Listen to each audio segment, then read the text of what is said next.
አምስቱ ሶላዎችን እነዚህን አርእስቶች የገባችሁ ሰዎች ዛሬ መጣችሁ የጴንጤን ትምህርት ከኛ እጅ ላይ እስቲ ዱቄት አድርጉት ምቱት በእውቀት ማለት ነው። እነዚህ ትምህርቶች አምስቱ ፒላሮች ማለት ነው። ጸጋ ብቻ፣ እምነት ብቻ፣ ክርስቶስ ብቻ፣ ቃሉ ብቻ፣ ክብር ለእግዚአብሔር ብቻ ብሎ የሚለው ትምህርት አጋንንታዊም ነው፣ ሰይጣናዊም ነው፣ ከርከሮዋይም ነው፣ ሰዋዊም ነው፣ ምን መላእክታዊም ነው፣ የፈለጋችሁትን በሉት። ግን በእውቀት ህዝብ እየሰማ እያየ ኑና የተሳሳቱ መሆናቸውን አሳዩ ነው ዛሬ ጥሪው ማለት ነው። ወደ አምስቱ አዕማደ ምስጢርም ደግሞ እንዞራለን። ስለዚህ ዛሬ እንግዲህ ጴንጤው ትምህርት ሲፈርስ ልታይ ነው ማለት ነው። ኦኬ እግዚአብሔር በሚፈቅድም በቃ ያው ጀምረሃል መዶሻ ማፈርሳል። አሁን እምነትን በትንተኑ ልታወጣው ነው። እምነት ላይ ተናገር ብዬ ስለ ሰው በእምነት ብቻ አይድንም፣ በእምነት ብቻ አይጸድቅም። ምክንያቱም ያዕቆብ በመልእክቱ ላይ ተናግሯል ብለህ የቅዱስ ያዕቆብን መልእክት ጠቅሰሃል። ጥሩ ነው፣ መጥቀሱ ጥሩ ነው። እኔ ደግሞ ምን አልኩ? ዝም ብዬ እናንተ እምነቱም የላችሁ ስራውም የላችሁ ግን ስራ ትላላችሁ አልኩኝ። ጴንጤው ደግሞ ከራሴ ጀምሮ እምነቱም ስራውም አለን ብለን እንመሰክራለን። እንመዘን ከተባለ በእግዚአብሔር ቃል እናንተም ታውቃላችሁ፣ እኛም እናውቃለን። አወጣጣችሁ፣ አገባባችሁ፣ አኗኗራችን ቆይ እንደ እንደዚህ ያደረገ ችግር የለው ምናምን ነገር እያልክ በየመካከል ላይ ጣልቃ አትግባ። የምናገረውን ሰው ይስማበት ስለሚቀዳም ማለት ነው። ስለዚህ እናንተ የምትኖሩትን እናውቃለን፣ እኛም የምንኖረውን ታውቃላችሁ። እናንተ በብርሃን ስለሆነ የምንኖረው እናንተም እንደዚሁ ማለት ነው። የተደባበቀ አይደለም። ስለዚህ ምን አልኩ? እምነት ብቻ ብሎ የሚለውን በኦርቶዶክስ ሰው በእምነት ብቻ ይድናል፣ በእምነት ብቻ ይጸድቃል ብላ አታስተምርምን ብዬ ቅድም ጥያቄ ስጠይቅህ ጥያቄ መልከት አታስተምርም ብለኸኛል አይደል? አታስተምርም ብለሃል ብዬ ጽፌያለሁ።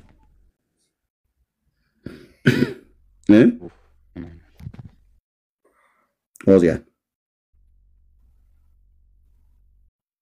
እየሰማሁ አታስተምርም ብለኸኛል አይደል? እየሰማሁ ነው።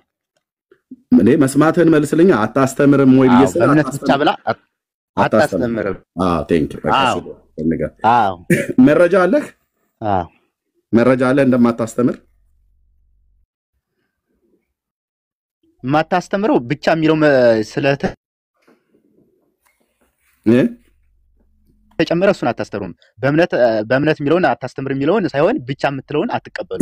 ኦርቶዶክስ ተዋህዶ ብቻ የሚለው ነገር ስለሌለ ብቻ የሚለው ነገር አንድ ነገር የሚገድብ ነገር ስለሆነ እሱን አትቀበሉ። እሺ ድነሃል?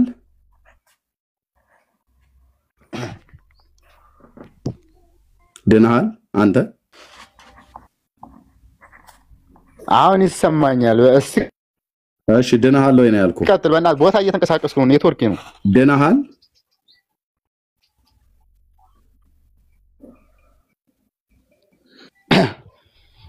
ድኛለሁ፣ እየዳንኩ ነው፣ እድናለሁ። እሺ አይ አጭር መልስ ልኝ። ድነሃል ብዬ ስለ አልዳንኩም ወይ ድኛለሁ በላይ።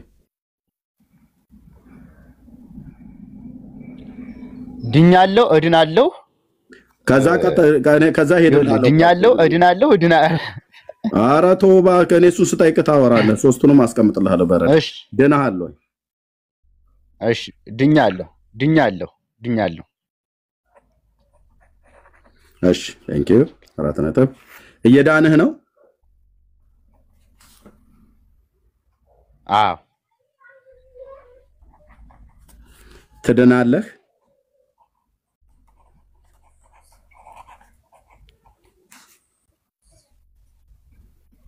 አዎ። ኦኬ እየዳንህ ነው?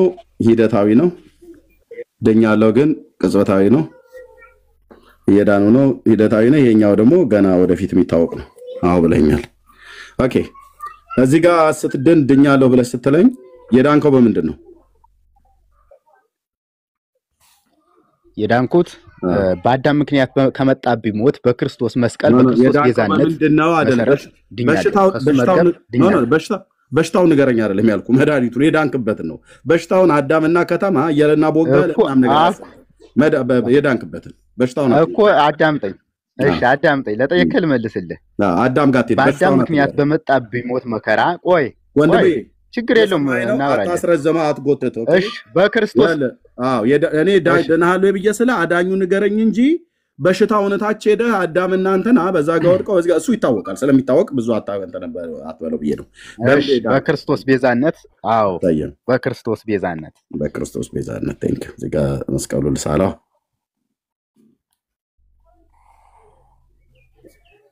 ኦኬ ጥሩ ሰዓይ ባይሆንም ለትምህርታችን እንደዚህ ልሳነው። እሺ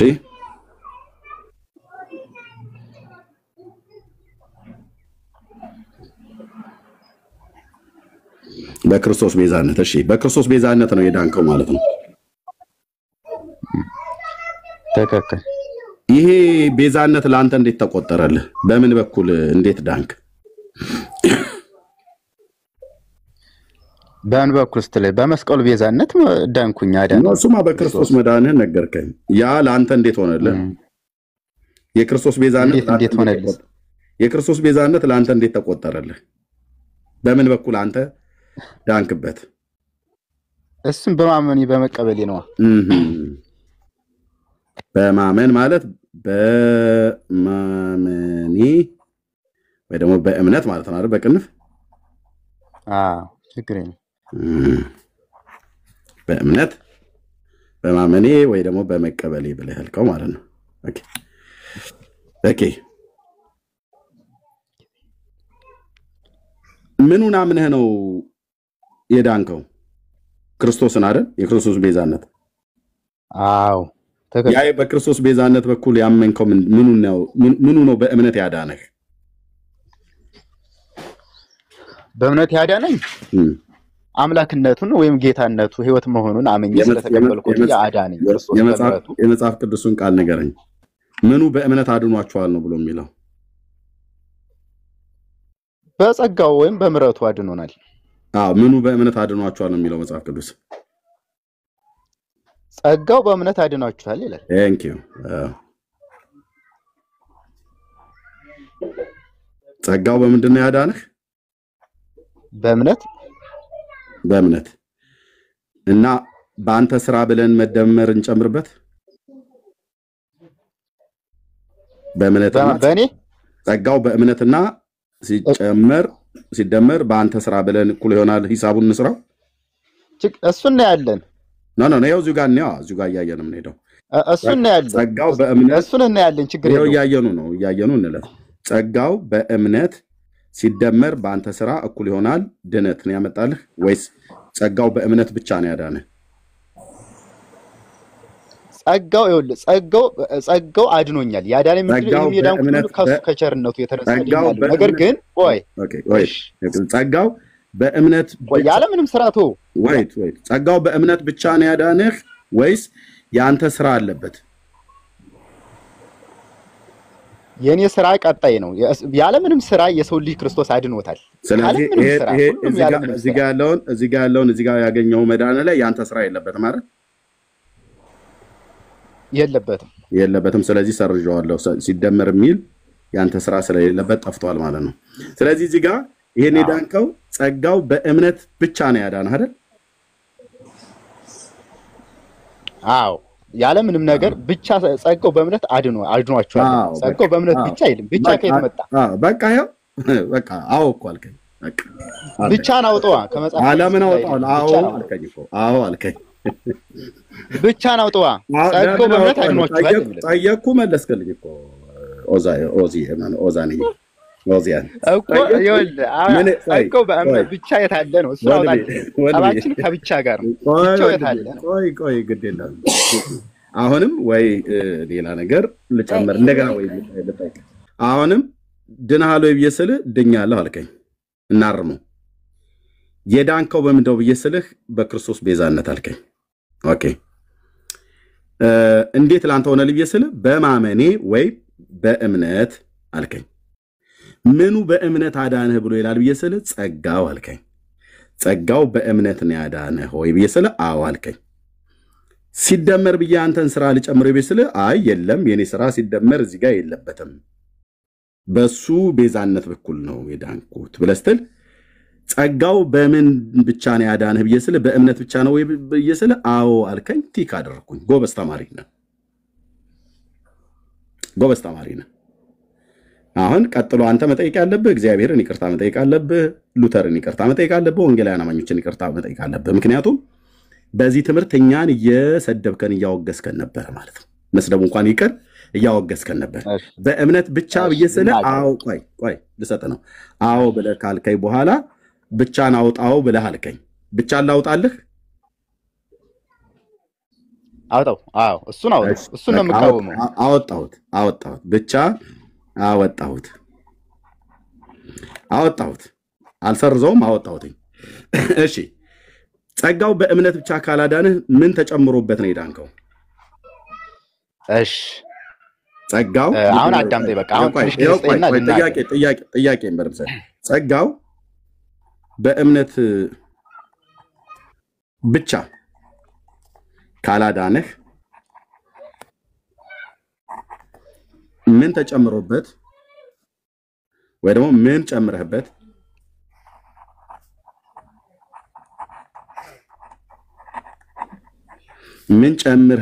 ነው ይሄኛውን የመጀመሪያውን መዳን የዳንከው? የመጀመሪያውን መዳን የዳንከው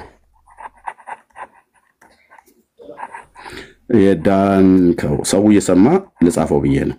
አሁን ጥያቄ መልሰልኝ። ምንድን ያልኩ? ጸጋው በእምነት ብቻ ካላዳነ ብቻን አውጣልኝ ብለኸኛል። ቅድም ስጠይቅህ በማመኔ በጸጋው በእምነት ብቻ አድኖሃለሁ ብዬ ስለ ስትለኝ ቲክ አደረግኩልህ።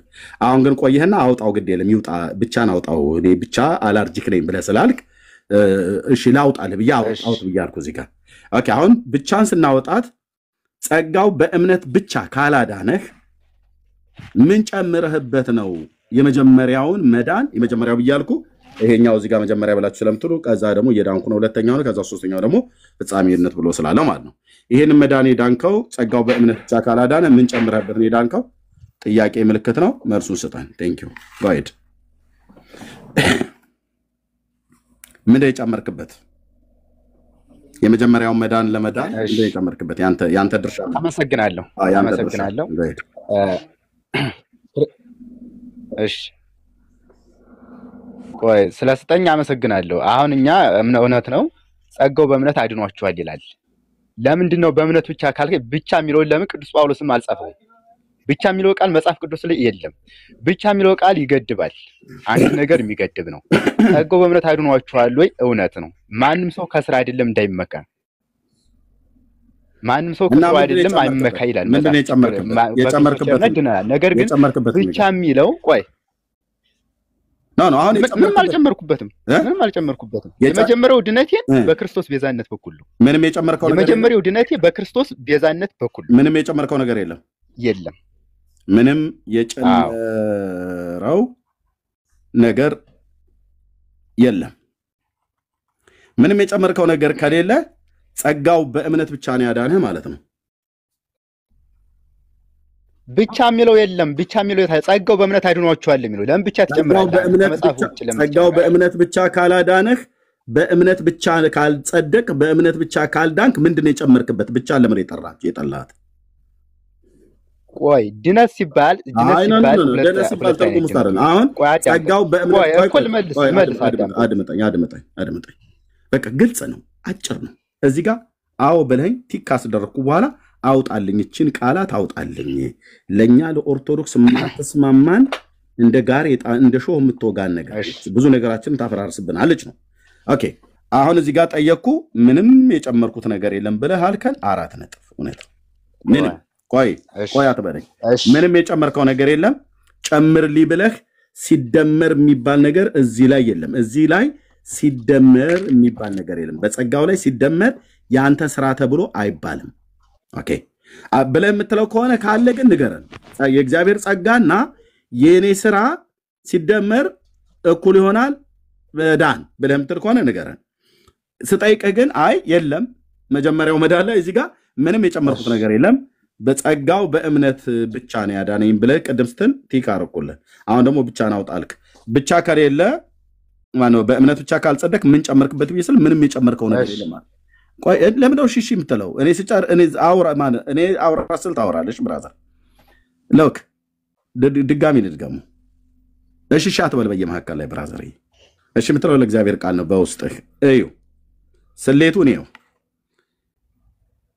ድናል በየሰለ አዋልከኝ ጥያቄ መጀመሪያ ለመከለስ ያህል እሰጣለሁ መልሼ እምነት ብቻ አምስቱ ሶላዎችን ነው ኑና አፍርሱ ያልኩት ዛሬ ኦርቶዶክሳውያን የኛን አምስቱ ሶላዎችን ጸጋ እምነት ክርስቶስ ቃሉ ብቻ ክብር ለእግዚአብሔር ብቻ ብሎ የሚለውን ባጭሩ እነዚህን አርእስቶች ኑና አፍርሷቸው ኑና በትንትና አርጓቸው እኔ ፊት ማለት ነው እዚህ ወንድሞቼ ፊት ማለት ነው ኦኬ እነዚህ አምስቱ ሶላዎች ውስጥ የተጠቀሱቱ በእናንተ ቤተክርስቲያን ትምህርት እንዴት ይታያሉ ቤተክርስቲያን እንደዚሁ ስትል የተገኘችበት አለ የለም በኋላ በመረጃ እናሳየው ይሆናል እና ይሄ ነው አርእስታችን የዛሬው አርእስት ማለት ነው ኦኬ በዚህ አርእስት ውስጥ ወንድማችን ገባና ኦዚያን በእምነት ብቻ ብሎ የሚለውን ይሄንን አልቀበልም በእምነት ብቻ የሚል መጽሐፍ ቅዱስ ውስጥ የለም ብቻ የሚለው ቃል የለም ይሄ ነውር ነው የሚሉት ብቻ የምትለው ቃል ነውር ነው የሚሉት ኦርቶዶክሳውያን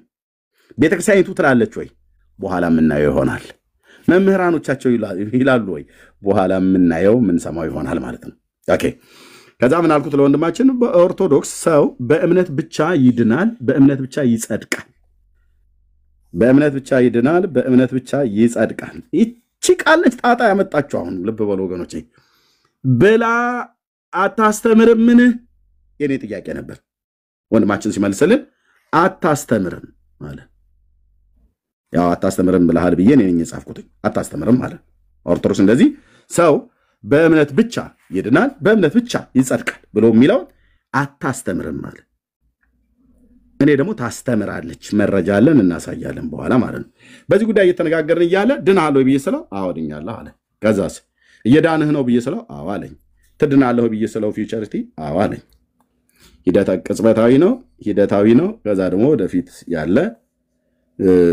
እነሱ የሚናገሩት ነው ማለት ነው እሺ ድኛለሁ ብለህ ስትል የመጀመሪያው ድህነት ላይ በምንድን ነው የዳንከው ብዬ ስለው በክርስቶስ ቤዛነት አለ በክርስቶስ ቤዛነት ነው የዳንኩት አለ እሺ በማመኔ እሱን በመቀበሌ ብሎ ሲል በማመኔ ማለት በእምነት ብዬ ስለው አዎ አለኝ ይሄ በእምነት የዳንክበት አዳዳን መጽሐፍ ቅዱስ ብሎ በሚለው ቃል ነገር ብዬ ስለው ጸጋው በእምነት ያድናችኋል አለ የኤፌሶን 2:8 ላይ ያለው ቃል ነው ጥቅስ አልጠየቁትም እሱም ስለሚያውቀው ወይ እኔም ስለማያውቅ ማለት ነው ኦኬ በእምነት ብቻ ነው ወይ ጸደቀው ብዬ ስለው አዎ አለኝ ያው እዚህ ጋር እንደጻፍኩት በእምነት ብቻ ነው የጸደቀው ጸጋው በእምነት ብቻ ነው ያጸደቀው ብዬ ስለው አዎ ሲለኝ ቲክ አደረኩለት ከዛ ቆይ አሰበና ኖ አውጣት እቺን ቃል አውጣት አለኝ እቺ ቃል ለኛ ለኦርቶዶክሳውያን ጥሩ አይደለችም ብዙ ሰዋዊ ትምህርቶቻችንን ታፈርስብናለች ጭማሪ ጠይቁ ተብሎ እንደሚባለው እንደ ፔፕሲ ሌላ ነገር የጨማመርናቸው ነገሮች ስላሉ ችግር ካለች ማጨምሩ አላችሁ ብላችሁ እኛኑ ፈትራችሁ ልትይዙ ስለሆነ አውጡልን ብለው ይላሉ በጣም ብዙዎቹ አውጡልን እሺ አወጣሁት አልኩት ብቻ የምትለዋን አወጣሁት አልኩኝ ዝም በሄደት ኦኬ ካወጣሁት በኋላ ጸጋው በእምነት ብቻ ካላዳነህ አልኩት ብቻ የሚለውን ቃል አውጣልኝ ብሎ ስላለ ጸጋው በእምነት ብቻ ካላዳነህ ምን ጨምረህበት ነው የመጀመሪያውን መዳን የዳንከው አልኩትኝ እቺኛይቱ መዳን የሰላው ባጭር ቃል መለሰልኝ ምንም የጨመርኩት ነገር የለም ማለት 4 ነጥብ ምንም የጨመርከው ነገር ከሌለ ለምንድን ነው ታዲያ ጸጋው በእምነት ብቻ አድኖኛል ብለህ የማትለው ነው አሁን መቀጠል ትችላለህ ቴንክ ዩ አሁን መቀጠል ትችላለህ ወንድማችን ወገኖች እንኳን ደህና መጣችሁ ኮፒ ሊንክና ሼር ታባርጉት ጸጋ ይብዛላችሁ ኦዚያን አሁን መቀጠል ትችላለህ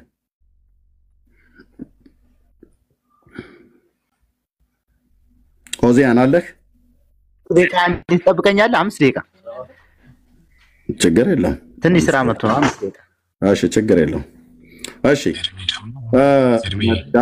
ዳጊ መቀጠል ትችላለህ ምን ይፈጠን ሰውየው ያለቀ እኮ ምን ታስጨንቀዋለህ አለቀ እኮ የሚቀጥል ነገር የለውም ተዘጋ ነው እያልክ ያለው ምን መሰለህ ነገሩ ብቻውን ነው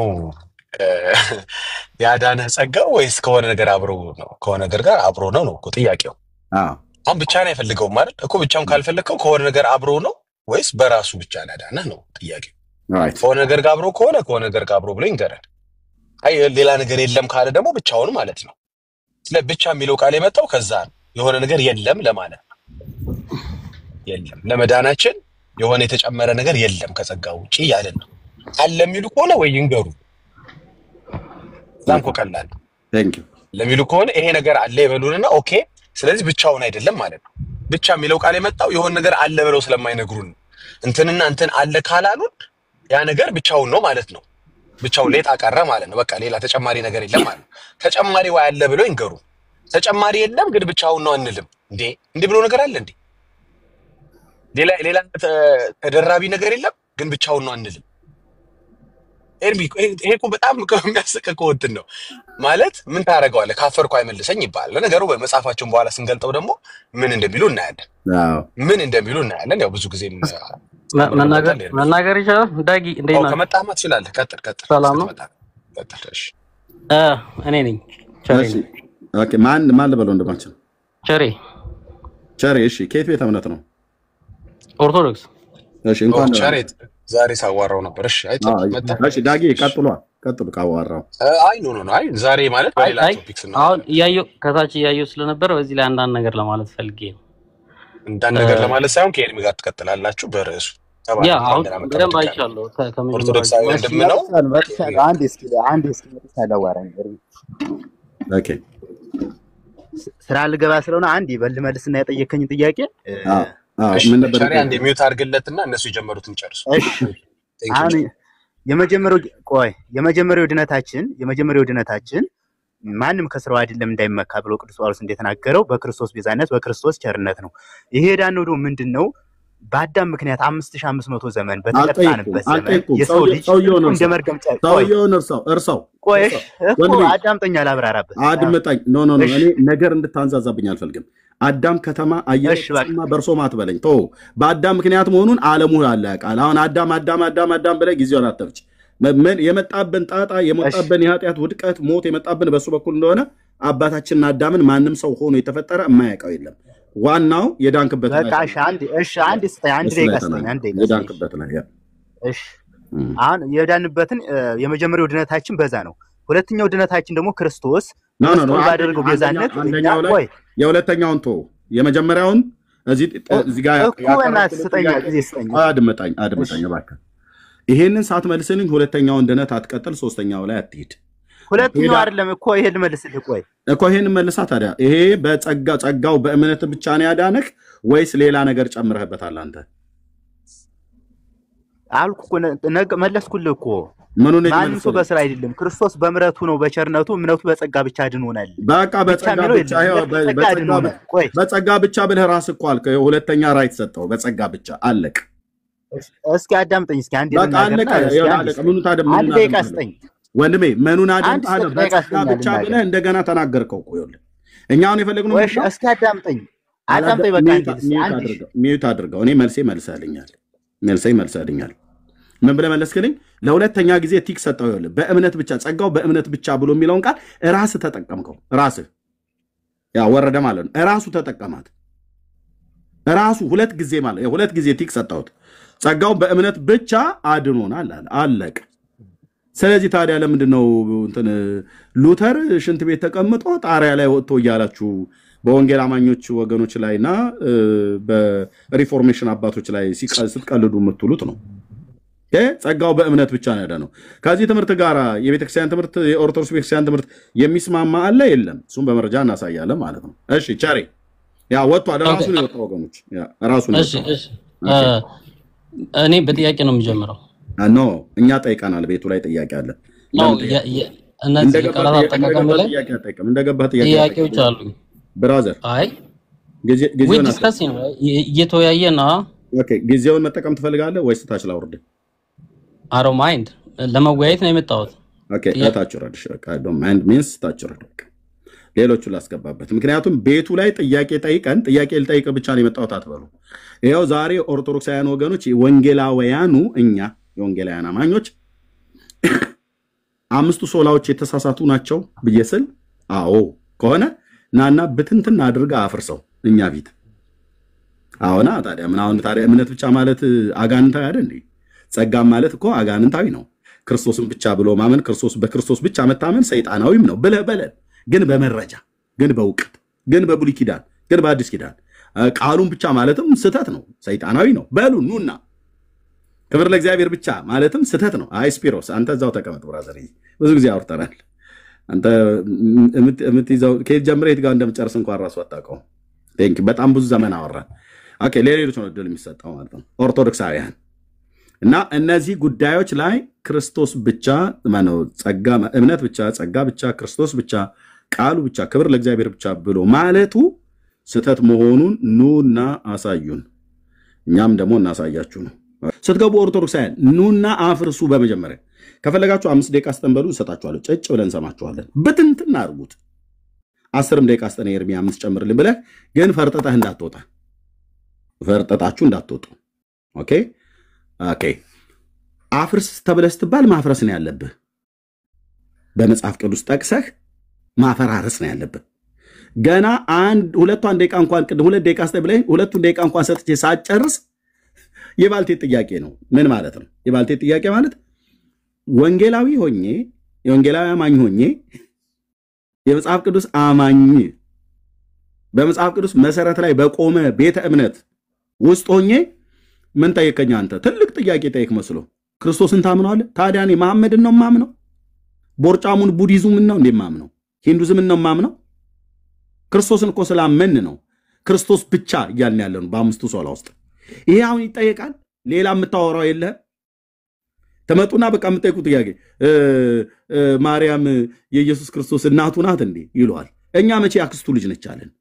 እኛ መቼ አያቱ ናት ብለናል? አሁን ይሄን ዝም ብላ አንድ አሮጊት መጽሐፍ ቅዱስ የማታነባው አሮጊት የምጠይቀውን ጥያቄ ማለት ነው። እናቶቻችን ቡና ሲቀቅሉ ሲያወሩ የሰማው መተህ ማርያም የኢየሱስ ክርስቶስ እናቱ ናት እንዴ ኤርሚያስ? ወይ ኧረ እኔ አላቅም ነበር። አደገኛ የሆነ ጥያቄ ነው የጠየቀኝ ብዬ እንድልህ ነው። ይሄንን ማንም ሰው ያውቃል። ማን ራስህ ትመሰክረዋለህ እኮ። እዚህ ጠንከር ያለው ላይ አውራ። አምስቱ ሶላን አጋንንት ነው ብለህ ያልክበትን ማለት እሱ ላይ አውሩ። እስኪ እሱ ላይ አውሩ። ቤት እንትን እያላችሁ አምስቱ ሶላዎች እያሉ ህዝቡን እያሳሳቱት ነው ብላችሁ የምትሉት ላይ የት ጓል ያሳሳቱ ነው? ከአምስቱ ሶላዎች ቢያንስ በትንሹ 3ቱ ቤታችሁ ጓዳችሁ ጉያችሁ ተገኝተዋል። አሁን ዛሬ በመረጃ ገልጠን እናሳያለን ማለት ነው። ከአምስቱ ሶላዎች ውስጥ 3ቱ ተገኝተውባቸዋል እናንተ ጋር፣ 2ቱን እየፈለግን ነው። ሉተርን ኦርቶዶክስ በሚስጥር ተቀብለዋለች። እዛ ቤት ሁሉ ነገር በሚስጥር አይደል? በሚስጥር ተቀብለዋለች። ይኸው ሰንጄን ያስኩት አልኩ መጽሐፍቱን እዚህ ስሬ ከዛ ቤትም አሳይተናል። ሰንጄ አልኩ በደንብ ሰንግዬ ነው ያስኩት። ስለዚህ ኑና በመረጃ አውሩ። መተ ክርስቶስ እናት ማርያም የክርስቶስ እናት ነች አትበለኝ። በቃ በጣም ትልቅ ጥያቄ ጠይቀሃል አንተ ማለት ነው። ይሄንን እኔ አላቅም እንዴ? ይሄንን እዚህ ማያምን ወንጌላውያን አለ እንዴ? የለም። ማን ነው የወንጌል አማኝ ሆኖ ማርያም የክርስቶስ እናቱ አይደለችም ብሎ የሚል? ማንም የለም። ማን ነው ወንጌላዊ አማኝ ሆኖ ክርስቶስ ኢየሱስ አምላክ እንደሆነ የማያምን? አምላክ እንደሆነ ታምናለህ እንዴ ይለኛል እንዴ ይመጣና፣ ታዲያ እኔ ተራ ፍጡር ነው አልኩ እንዴ? የትኛው የወንጌላውያን አማኞች ናቸው ኢየሱስ ክርስቶስ ማለት ተራ ፍጡር ነው ብሎ ሲያስተምር የሰማው? ይሄን ጥያቄ መተም ጠይቀን ቃለ ሕይወት እንደዛ ተራ ፍጡር ነው እያለች ስታስተምር ሰማህ? መሰረት ክርስቶስ አማኑኤል ሕይወት ብርሃን ሙሉ ወንጌል ሰማህ? አብያተ ክርስቲያናቱ አዎ ኢየሱስ ክርስቶስ አምላክ አይደለም ሰው ብቻ ነው ብለን እንደዛ ስንል ሰማችሁ? አልሰማችሁም?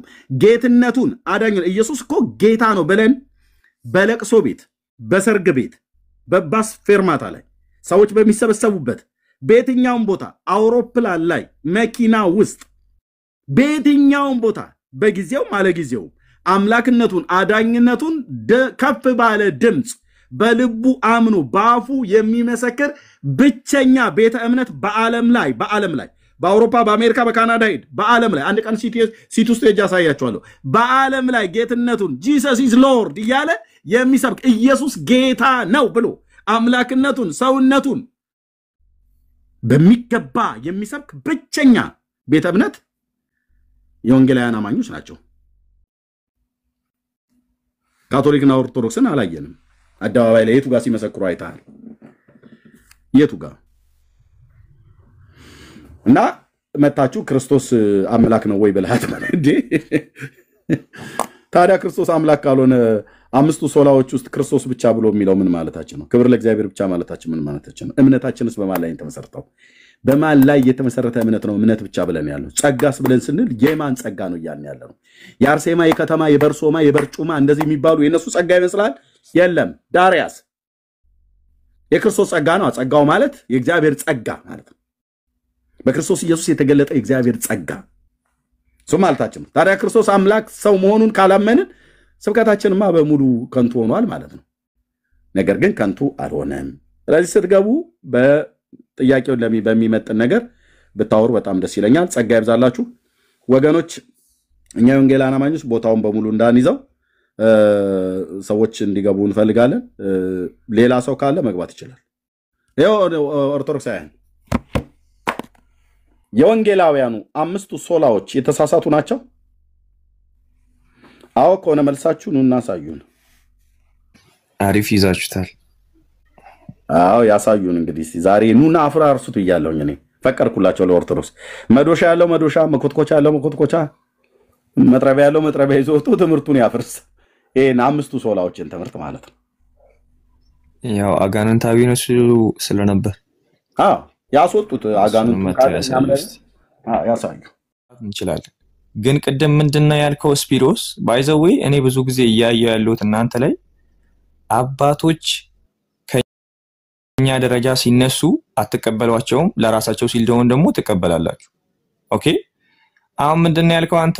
አባቶች እንደዚህ ያላስተማሩን ወይ ስል አባቶች እንዳስተማሩ ስለምታውቅ መጽሐፍ ቅዱስ ላይ መጀመሪያ እናውራ አልክ። መጽሐፍ ቅዱስ ላይ ያለውን ሐሳብ ነው አባቶች ይህንን ሐሳብ ነው ወስደው ያስተማሩት። ሰው አባቶችን ማትቀበል ከሆነ አልቀበልም ብለህ ትወርዳለህ። የምትቀበል ከሆነ ደግሞ ከአባቶች የመጣ ትምህርት እንደሆነ አምነ ነው የምንቀጥለው ማለት ነው። ምክንያቱም አንተ እየዋሸክ ስለሆነ ከአባቶች የመጣ ከሆነ ደስ ይለኛል። ስለዚህ መጽሐፍ ቅዱስ ብቻ የሚለው እዚሁ ተሽሯል። መጽሐፍ ቅዱስ ብቻ የሚለው እምነታችንን ከመጽሐፍ ቅዱስ ብቻ ነው የምንቀዳው የሚለው ተሽሯል። የበላይ ነው ባይዘው ይህችን ሳታውቅም ነው ባይዘው ቅድም ኤክስፕሌን አድርግልኝ ስል ልጨርስ። ለምንድነው የምትጨርሰው? በጣም ስህተት የሆነ ነገር ነው የምታወራው። እግዚአብሔር አሶራኝ ውሸት እንድታወራ አልፈቅድልህም። ውሸት ነው የምታወራው። በቃ አጠቃላይ የሆነ በውሸት የተለወሰ ነገር ነው የምታወራው። ኧረ ኤርሚ ልጅ እኮ ስለኔ ኤርሚ ያግዝ እየዋሸክ ነው ብራዘር። ሶላ ስክሪፕቸሩን አልተረዳም። ወደ ርዕሱ እንምጣና አንደኛ ጢሞቴዎስ 3:15ን ጠቅሰሃል። አምጣና ቅድም ያልከውን መጀመሪያ ውሸት እንደሆነ ንገራቸው። ከዛ በኋላ ቀጥላለሁ። ባይዘው ወይ ስለምትዋሽ ነው ካንተ ጋር እኔ በዚህ ወይ ማወራው። በቃ ሌላ ሰው ማውራት እውቀት ያለው ሰው ያወራል። ወንድማችን ፈርቷል ስለሚያቀኝነን ፍራቻ ያስወራኝ። አንደኛ ጢሞቴዎስ 3:15ን ጠቀሰ። ያሳዝነው ነገር ቆይ ስፒሮስ በጣም አንዴ ቆይ ስፒሮስ አንዴ እኔ ራሱ በጣም ይዋሻልና እኔም ለዚህ ነው ስፒሮስን ቀደም አላስገባህም። ስፒሮስ አልኩ አንተ በእነዚህ ዓመታቶች ውስጥ ቀደም የተናገርኩት ማለት የቱ ጋር ጀምሬ የቱ ጋር እንደምጨርስ አንዴ አድምጠኝ። ሶላ ስክሪፕቱን እንኳን ዲፌንድ ማድረግ ስፒሮስ በቃ አንተ ይሄ ነው ችግር። በቃ በየትኛውም ቦታ ላይ ገብተህ አዳምጠኝ። እንኳን ተበረደ 10 ዓመት ነው ማቀስ ስለ ስፒሮ ነው የምታወራው። በቃ ይሄ ነው በቃ እንደዚህ አይነት ነገር ስላለ በቃ እታችሁ ረግ ብራዘር ቴንክ አንተ ብራዘር ጠጥተህ ነው እንደምገባው እንዴ? ሁሉ ቀን እንደዚህ ነው አቤል። ሙሉ ስልጣን ሰጥቻለሁ። ሞዴሬተር ምንም ከፈለክ አቤል ሰጥቻለሁ። እንደዚህ ነው ባይዘው እኔ ስፒሮስ ሲያወራ ምንድነው አንደኛ በጣም ነው የሚዋሽው በእውነት። ምክንያቱም ምንድነው ያለው ቅድም አባቶች ይህንን ሐሳብ እንዳላስተማሩ ጭምርና ሰው ሰራሽ እንደሆነ ሲያወራ ነበር። አባቶች አላስተማሩን ወይ ይህንን ሐሳብ ስለው ደግሞ መጽሐፍ ቅዱስ ላይ እንሂድ አለ። ምክንያቱም ምንድነው አባቶች እንዳስተማሩ ውስጡ ያውቀዋል ማለት ነው። እሱ ያለውን ቃል በቃል መጽሐፍ ቅዱስ የበላይ ባለስልጣን ነው ብለው አባቶች እንዳስተማሩ ስለሚያውቅ ነው አባቶች ጋር ሄድም ያለው ማለት ነው። በእነሱ ቢሆን ጥምቀት የምትለውን ሐሳብ ቢነሳ 5-6 አባት ለመጥቀስ ነበር የሚሯሯጠው ማለት ነው። ግን ሶላ ስክሪፕቸር ላይ ሲሆን አባቶች ያስተማሩትን ትምህርት ወይም አባቶች ያስተማሩትን ፖይንት ሲነሳ ኖ አባቶችን አልፈልግም መጽሐፍ ቅዱስ ነው የምፈልገው ይላል። ይሄ የኦንሊ ጂሰሶች ትምህርት ነው። ምክንያቱም በራስ መፍታት ይባላል። ሶ በራስ ልፈታ መጀመሪያ አስፒሮስ አንብብ። ደግሞ እውቀት ማለት እውቀት ያለው ሰው ማለት መጀመሪያ አንብቦ ተዘጋጅቶ የመጣ ሰው ነው። ኦኬ የፈለከውን ነገር ልታወራ አይደለም የምትገባው። እና ፕሊስ መጀመሪያ ምን እያለን እንደሆነ ከዲያቆን እስከ ሊቁ ነው ይህንን ሐሳብ እየተሳሳታችሁ ያላችሁት።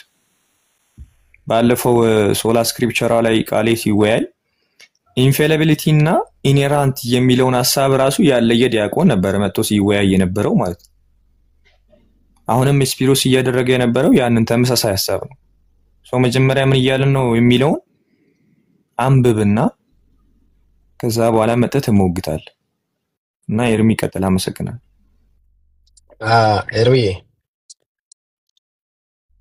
ኤርሚ የለም መሰለኝ። ይሰማል ድምጼ ወገኖች? ቀጥል ዳጊ። እሺ አይ ኤርሚ ያው ስፒሮስ ኦርቶዶክስ ምን ያህል ውርደት ውስጥ እንዳለች ጥሩ ማሳያ ነው። መኖሩ ነው ደስ የሚለኝ። ምን ያህል እንደተዋረደች ቤተክርስቲያኒቷ ማሳያ ነው። ለምሳሌ እዚህ ጋር አንድ ገድል እናንሳ ብትለው የመጀመሪያው ከወንጌል አማኞች በላይ መጽሐፍ ቅዱስ ብቻ ብሎ የሚያቀነቅን ወንድም ነው። አንድ ገድል ልክፈት ብትለው ኖ የሚል በመጽሐፍ ቅዱስ ብቻ እንወያይ ብሎ መጽሐፍ ቅዱስ ብቻ የምትለው ቃል ካፉ የማትለየው የመጽሐፍ ቅዱስ ብቻ አማኝ ማለት አንደኛ ስፒሮስ ነው። አንደኛ ወደ አባቶች መሄድ ሳያስፈልግ ከመጽሐፍ ቅዱስ ጥቅስ መጥቀስ ሳያስፈልግ ወገቡን ይዞ የሚከራከር በፍጹም ገድላት ድርሳናት ስትለው አይወያይም። መጽሐፍ ቅዱስ ብቻ ብሎ የሚያቀነቅን ግለሰብ ነው። በጣም ነው የሚገርመኝ። ሌላው በህይወቱ እሱና ወንድሞቹ የሚጠሉት አንድ መጽሐፍ አለ። 88 ዓመት የሞላው መጽሐፍ አለ ካልተሳሳትኩ 87 ወይም 88 ዓመት አቆጣጠር ላይ ካልተሳሳትኩ። ይሄ መጽሐፍ አንደኛ ከጥንታዊነቱ፣ ሁለተኛ የቲክቶዶሶችን ድካም አገር ያበላ መጽሐፍ ነው። ለፍተው ስንት ከልት ዘርተው ስንቱን ወጣት አይምሮ ካጣመሙ በኋላ ከቤተ ክርስቲያን ውስጥ የተገኘ እድሜ ጠገብ መጽሐፍ፣ ለዛውም በጣም የሚጸየፉትን ብቻ የሚለውን ቃል ከእምነት ጋር ክርስቶስ ጋር አብሮ ይዞ የተቀመጠ መጽሐፍ ነው። ክርስቶስ ብቻ እምነት ብቻ አልጠራው መጽሐፉን ኤርሚ ስለምታሳየው በኋላ ኢንፋክት ሚሊዮን ጊዜ አሳይተዋል። ከመጽሐፉ እድሜ ጠገብነት በላይ በጣም የሚያበሳጨው ስፒሮስ ምንድነው መሰለ? ይህንን ቃል በቃል ይዞ መገኘቱ ያቃጥላቸዋል። ክርስቶስ ብቻ ቤተክርስቲያኒቷ እምነት ብቻ ወይም ሃይማኖት ብቻ የሚል መጽሐፍ እምነት የጽድቅ መንገድ እንዳላት ምዕመኑ እንዳያቅ የማይታትሩት የለም። ባለፈው ስናገር ነበር ወንድሜ ቤካ ቤት አንድም ቲክቶዶሳዊ የፈለከው ስም ጥራልኝ አኬበል ፈለገበል ዘማርያም በል የፈለከው ኢዮበል ጋዲሳ በል ቢሞቱ ከፍተው የማይወያዩበት አንድ መጽሐፍ አለ። እሱም ዛሬ ኤርሚያስ የሚያሳየው መጽሐፍ ነው። እድሜ ጠገብ ነው። አልበቃል እምነት ብቻ አልበቃል ክርስቶስ ብቻ የሚል ትምህርት አለው። የቤተ ክርስቲያኒቷ መጽሐፍ ነው። ቢሞቱ አይከፍቱት። ተወያይተው ማያቆም እሱ መጽሐፍ የሚጠይቅ ሰው ብሎክ ነው የሚደረግ። 2 ቤት ብሎክ ተደርጌያለሁ። መጽሐፉን ኮሜንት ስላደረኩኝ ብቻ ገጹን ሐሳቡን ኮሜንት ስላደረኩኝ ብሎክ ተደርጌያለሁ። በጣም ነው የሚፈሩት፣ በጣም ነው የሚጠየፉት። እሱ መጽሐፍ ኤግዚስት በማድረጉ ብቻ ሁሉ ቀን አንገታቸው እንዲደፉ ሆኗል። በጣም በሚያሳዝን ሁኔታ አሁን ከስር የሚታተር ሰው አለ። ቅድም ኮሜንቱን ስክሪንሻት ሳደርገው ነበር፣ አሳያችኋለሁ። ወደ ግለሰቦች አይደል መሄድ የምፈልገው። የሚታተር ሰው አለ። ነንሴንስ የሆነ ትምህርት ነው እያለ ኮሜንት ያደርጋል። እምነት ብቻ የሚባል የለም ይላል። አሁን ይሄ ወንድም ቤቱ ውስጥ ራሱ ቤት ውስጥ አሁን ወንጌል አማኞች ቢያመጡ የሉተር ነው ሽንት ቤት የጻፈው ነው እንትን የጻፈው ነው ይለዋል።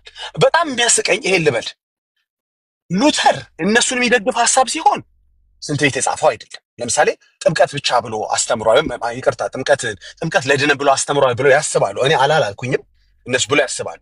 ጥምቀት ለድነት እኮ ሉተር ያምናል ብለው ሲያስቡ ሽንት ቤት ጻፈ ይሉዋል። እምነት ብቻ ነው 5 ሶላዎች ግን ሲሆን ወዲያው ሽንት ቤት ይከቱት። ያ በጣም የሚጠሉት ሉተር ድንገት ተጠቃሽ ዘመዳቸው ሌንታቸው የእነሱን ትምህርት የሚያቀነቅል ወንድማቸው ሆኖ ይገኛል። ድንገት ከመሬት ተነስቶ በእንዲ ሉተርዬ ሲሉ ትሰማቸዋል ለጥምቀት ሲሆን። ያው ሉተር ደግሞ እምነት ብቻ ሲል ደግሞ ስንት ቤት ይከቱታል?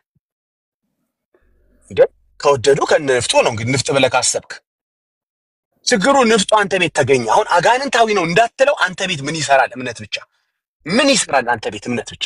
ኢንፋክት እምነት እና ብቻ አብረው እምነት ብቻ የሚለው ቃል በራሱ እኮ መጽሐፍ ቅዱስ ላይ አለ፣ ያዕቆብ ላይ አለ። የለም እናሳያችሁ። እምነት ብቻ የሚል የለ መጽሐፍ ቅዱስ ላይ አለ። ቃል በቃል እምነት ብቻ የሚል ቃል አለ። ችግሩ ምንድነው? እናንተ ለምትፈልጉት ውዝግብ ትዊስት ስለተደረገ አትቀበሉት። ናስቴ እስበው እስኪ ትዝ አለ ቦታው ላሳየህ፣ ና ግባና ጠይቀኝ። አሁን ችግሩ ምንድነው መሰለ? ቤትህ ምን ይሰራል? ኦኬ አጋንንታዊ ከሆነ የአጋንንታዊ ትምህርት አንተ ቤት ምን ይሰራል? እነዚህን 5 ሶላዎች ለመቃወም ልደት ቃል ቤቱን ከፈተና 6ኛ ሶላ ጨምሮ ተቃወመ። ምን የሚል? ስግደት ብቻ። ይሄ ሰውዬ እንኳን 5 ሶላዎች የገባው ሰው ይቅርና ስንት ሶላዎች እንኳን እንዳሉ የማያውቅ ሰው ነው። ወይ እንደ ቅድሙ ሰውዬ ሶላት ብለህ ግባ ልደት ቃል ወይም እኔ ኦርቶዶክሳዊ ሶላት ብለህ ግባና ቅድም ኮሜንት ላይ ጽፌላችኋለሁ። በረካ ሼካ መካ ምናምን ብለህ ንገረን። እንግዲህ ይሄ ነው እኛ የምናውቀው ሶላት ወይም አይነቶቹ። ስግደት ብቻ የሚባል አላቸው አለ። በቪዲዮ ላሳያችሁ እችላለሁ ከፍቼ፣ እኔ ፔጅ ላይም አለላችሁ ከፈለጋችሁ። ወደ 6ኛው 8ኛው ቪዲዮ 6ኛ ሶላ እንዳለን ያወራሉ። ስንት ሶላ እንኳን እንዳለ አያውቁም። ተመልከቱ። እነዚህ ሰዎች ሊሞግቱ ይገባሉ 5ቱን ሶላዎች፣ ስንት ሶላ ግን ኤግዚስት እንደማያደርግ አያውቁም። እንዲያውም ቃሌ በጣም ፈገግ ብሎ እንዴ ሌላ ሶላ ጨመርክ እንዴ ስግደት ብቻ የሚባል አለው። አድበስብሶ ተወው። ስለዚህ የመጀመሪያው ምን ይጠይቃል? ለመከራከር ለማፍረስ አፍርሶ አይደል ኤርሚ ቤቱን ያለው። ቤቱን ከፍቶ ለማፍረስ ስትመጣ ስንት ሶላዎች እንዳሉ ነው። በመጀመሪያ አንድ ቢያንስ አንዱ ሶላም አንተ ቤት እንደማይገኝ እርግጠኛ ሁን። ገጽ 93 ላይ መጽሐፉን አልጠራውም። ገጽ 93 ላይ ምዕራፍ 223 ላይ እንደማይገኝ እርግጠኛ ሆነ መምጣት አለብህ። ቃል በቃል እንዳልተጻፈ ይሄ የተረገመ ያጋንንታ ያልከው ነገር። ሌላው ደግሞ ስንት ሶላዎች እንዳሉ አውቀህና በመጀመሪያ እና የምን ያህል ኦርቶዶክስ ፍረስትሬት እንዳደረገች ማስረጃ ስፒሮስ ናቸው። ስፒሮስ ባይኖሩ በምሳሌ ማስረዳት አንችልም ነበር። እከሌ ብለን ይዘገንናቸው ታያላችሁ ገድላት። እንዲያውም ቤካ ቤት ምንድን ያለችው አንዷ ስትጠራው እነዚህ ልቅምቃሚዎች አለችው። ይሄ መስማታችን ለኛ ደስ ይለናል። አዎ ከእግዚአብሔር ቃል ውጪ በእግዚአብሔር ሐሳብ ላይ የሚነሱ ልቅምቃሚዎች ናቸው። እነሱን ደግሞ እናፈርሳቸዋለን። ስለዚህ በምን እንወያይስ በሉት ስፒሮስን በመጽሐፍ ቅዱስ ብቻ። ቴንክ ዩ። ስለዚህ መጽሐፍ ቅዱስ ብቻ የሚል ሶላ ለመኖሩ ሁሉ ጊዜ ምስክር አድርጋችሁ ከፈለጋችሁ ሉተርን መጥራት አያስፈልግም። ስፒሮስን መጥራት ትችላላችሁ። ወገቡን ይዞ ይከራከርላችኋል። አብሯችሁ ጎን ለጎን መጽሐፍ ቅዱስ ብቻ ብሎ ሲከራከር ታገኙታላችሁ። ስለዚህ ይህን እድሜ ጠገብ መጽሐፍ ቀደህ እስክትጨርሰው ድረስ እኛም ማስተማራችንን እንቀጥላለን። አንዴም 3 ጊዜ ሲያትሙት አንዴ እንኳን ኤዲት ያላደረጉት እምነት ብቻና ክርስቶስ ብቻ የሚል ሐሳብ ያለበት 3 ጊዜ እድል ነበራቸው። መጽሐፍ ቅዱስ እንኳን አረመው የለ እንዴ እነዚህ ጀግናዎች። ታዲያ ይህንን መጽሐፍ ምን ነው ማረማቃታቸው? ለምን? ምክንያቱም በዚህ ልክ መመንፈቅ ስላልፈለጉ ይሆን እነዛ ሰዎች። ያንን ህትመት ያደረገው አካል የቤተክርስቲያኒቱ አካል ነው አይደል እንዴ? መጽሐፉን ቃዱስ ለምን አገላግሉንም? መጽሐፉ የኛ አይደለም ብላችሁ ለምን አከላ? እንዲህ ለመግለጥ ከምትፈሩት ዘመናችሁን ሙሉ ከምትሳቀቁ ቤታችሁን ከፍታችሁ ማውራት አንድ መስመር እስከማትችሉ ድረስ ሲነሳ ብሎክ እስከማድረግ ከደረሳችሁ ለምንድን ነው መጽሐፉን ማትክዱት? ካዱት። በቃ የኛ አይደለም ብላችሁ ካዱ፣ ተገላገሉ። መጽሐፉ የእናንተ እስከሆነ ድረስ እድሜ ጠገብ እስከሆነ ድረስ ግን ሁሉ ጊዜ አንገት የመድፋት ፕሮግራማችሁን ትቀጥላላችሁ። እኛ ደግሞ ወንጌል እየሰበክን ሰዎችን ከከተታችኋቸው የተረት ጨለማ በኢየሱስ ክርስቶስ ስም እናወጣለን። ቴንክ ዩ። ሰርሻል እነሱ ቤት እኛን እንደዚህ አይጠሩንም። ኦኬ ኑና አፍርሱት የኦርቶዶክስን ትምህርት ብለው አይጠሩም። እኔ ይኸው ፈቀድኩላችሁ። ኑ ግቡና የፕሮቴስታንቱን ትምህርት አፍርሱት። ገለባ ነው ብላችኋል። ሲገለባውን አቃጥሉት። በእግዚአብሔር ቃል እሳት አቃጥሉት። ንብረ የምባው ካብ ነው ብላችሁታል። አፍርሱት። እምነትን አፍርሰው፣ ጸጋን አፍርስ፣ ክርስቶስን አፍርሰው። ምክንያቱም ክርስቶስ ነው ብሎ ማለት ሰይጣናዊነት ነው ብላችሁ ያላችሁ ሰዎች ስለሆናችሁ እስኪ አፍርሱት ነው ማለት። ቀላል ነው ማፍረስ፣ ግን ቀላል አይደለም። እና ስፒሮስ ያው ብዙ ጊዜ የኦርቶዶክስን ሃይማኖት ወክሎ ይመጣል። ቅድም እንዳልከው ነው። አንድ መጽሐፍ ብንጠቅስ ጀርባውን አዙሮ በቃ ልሄድ ብሎ ሸኙኝ ብሎ ነው የሚሄደው። እና እሱም ደግሞ ተደማምጠህ ብታደርገው ጥሩ ነበረ። ጥምቀት አለን የለንም? ጥምቀት አላችሁ እና ግን ካመኑ በኋላ ነው ጥምቀት የሚባል ትምህርት አላችሁ። እናንተ ደግሞ ሳያምኑ በፊት ነው አይደል? በእናንተ እኛ በኦርቶዶክስ ደግሞ ህፃናት እንደ ጾታቸው በስርዓቱ መሰረት ይጠመቃሉ። እኛ ጋር ጥምቀት ካመኑ በኋላ ነው የመሰከርኩት። አዎ ይላል። ጥምቀት በእኛ ጋር ማለት ነው በወንጌላውያኑ። ኦኬ ጥምቀት ካመኑ በኋላ ነው መብትሉት ነው ያልከው። ስቶፕ። በእናንተ ጋር ደግሞ ጥምቀት አለው ስርዓት አለው እንደየ ሳያምኑ ነው አይደል? ሳያምኑ አሁን እሱ ነው እሱ ጋር ሳያምኑ ሳይሆን ህፃናት በ80 ወይም በ40 ቀን ይጠመቃሉ። አምነው ነው ሳያምኑ ነው ህፃናቱ የሚጠመቁት? የቤተሰባቸውን እምነት ስላላቸው ህፃናቱ ተጠማቂው ህፃን አምኖ ነው ሳያምኑ ነው የሚጠመቁት? እዛን ጊዜ በመንፈስ ቅዱስ ነው የሚጠመቁት። ኧረ በፍጹም በውሃ ነው የሚጠመቁት ወንድም። ያው ሌላውን ተው። እሱ ነው ያው እንደ ሰው እንደተቀበለው ነው። እኛ ግን ኦኬ እናንተ ጋር እንደተቀበለው ነው። እሱ ችግር የለም። በመንፈስ ቅዱስ ነው የምታጠምቁት እናንተ ጋር? በመንፈስ ቅዱስ በውሃ እኮ ነው። ሰውም እኮ ቤት ውስጥ እኮ በመንፈስ ቅዱስ ነው አይደል የምታጠምቁት? ውሃ ውስጥ የእግዚአብሔር መንፈስ ቅዱስ አለ። አሳጥረው በመንፈስ ቅዱስ ነው የምናጠምቀው ብለሃል። ለምን ታሳስታለህ? እንዴ አልከኝ እኮ በመንፈስ ቅዱስ ነው የምናጠምቀው አልከኝ። መንፈስ ቅዱስ የሌለው ምን ባዶ እኮ ነው። ውሃ ነው። በመንፈስ ቅዱስ ነው አይደል የምታጠምቁት? ይኸውልህ አዳምጠኝ። እያዳመጥኩት ጥያቄ ስጠይቅህ አዳምጣት በለኝ። በመንፈስ ቅዱስ ነው የምናጠምቀው ብለሃል። በመንፈስ ቅዱስ ነው አይደል የምታጠምቁት? በውሃ ነው ብዬ ስለ የለም በመንፈስ ቅዱስ ነው ብለኸኛል።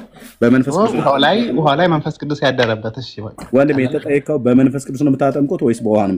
አይደለም መንፈስ ቅዱስ ባደረበት ውሃ። እሺ በመንፈስ ቅዱስ ነው የምታጠምቁት ወይስ በውሃ ነው የምታጠምቁት ብዬ ስለ በውሃ አልኩ። ስሙ ውሃ ነው ግን መንፈስ ከትክክለኛው ይለያል። እኔ ቀደም በውሃ ነው ብዬ ስለ በመንፈስ ቅዱስ አልከኝ። አሁን ደግሞ በመንፈስ ቅዱስ ነው ብዬ ስለ በውሃ አልከኝ። መንፈስ ቅዱስ ያደረበት ውሃ ያነጋገር እንትን ወለምታ ይኖራል። ሰው እንትን አይደለም። መንፈስ ቅዱስ ያደረበት ውሃ አይደል? አዎ ኦኬ። መንፈስ ቅዱስ ላይ የምትጠመቁበት ውሃ ላይ መንፈስ ቅዱስ የሚያድረው? አዎ ጸሎት ይደረጋል፣ ብዙ ስርዓት ይደረጋል። ዝም ብሎ ብቻ ገብተው አይደለም የሚጠመቁት። ስርዓቱ ካለቀ በኋላ አንተም በፊት ኦርቶዶክስ ነበር ስለምትል ታውቀዋለህ ስርዓቱን። ከዛ በኋላ ይጠመቃሉ። እሺ በውሃው ላይ መንፈስ ቅዱስ እንደሚያድር የመጽሐፍ ቅዱስ መረጃ ስጠኝ። ከአዲስ ኪዳን በምትጠመቁበት ውሃ ላይ መንፈስ ቅዱስ ያድርበታል የሚለውን ስጠኝ እስቲ። እሺ ስለዚህ በጥምቀት አንድ ላይ ሞታችኋል ተነስታችኋል የሚለው አሎታ ስለመሞት ወይ ወንድም ወደ አሁን ቆላስይስ ኧረ በሕግ አምላክ እንዴ ጥያቄው በውሃው ላይ መንፈስ ቅዱስ ያድርበታል ብሎ የሚለውን ጥቅስ እኛ እናምናለን። መንፈስ ቅዱስ መረጃ መንፈስ ቅዱስ መረጃ ዳሰስ አይደለም። በመድኃኒዓለም ይሄን የምልህ ከክርስቶስ ጋር ጥቅስ የለኝም። በቃ ጥቅስ የለም። ደረስን በቃ። ስለዚህ መንፈስ ቅዱስ ግን የሚታይ የሚዳሰስ አለ። ወሬ ነው። ኦርቶዶክስ በወሬ ነው የምታምነው ማለት ነው። ጥቅስ ግን የለም። በቃ ይኸውልህ ጨረስን ወንድምዬ።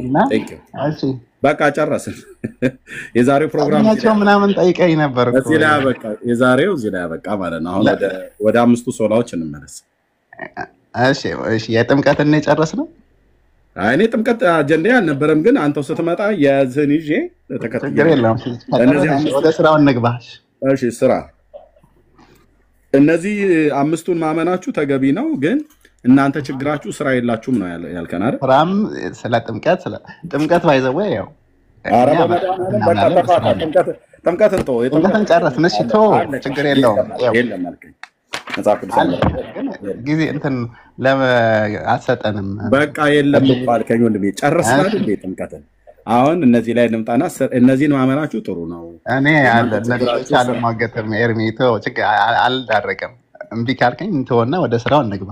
እንዴ ጨረስን አይደል እንዴ? የለም እኮ አልከኝ ጥቅስ በምትጠመቅበት ውሃ ላይ መንፈስ ቅዱስ ያድርበታል ብሎ የሚል አዲስ ኪዳን መጽሐፍ ስታይ በየሰለ ጥቅስ የለኝም አልክ። በቃ የለም አለቀ፣ ጨረስን እኮ አሁን በሰፊው ሄደን እንድናይ የለም በቃ የእምነት ቃል ክደትን በወረቀት ላይ ጽፌ ተቀብያለሁ።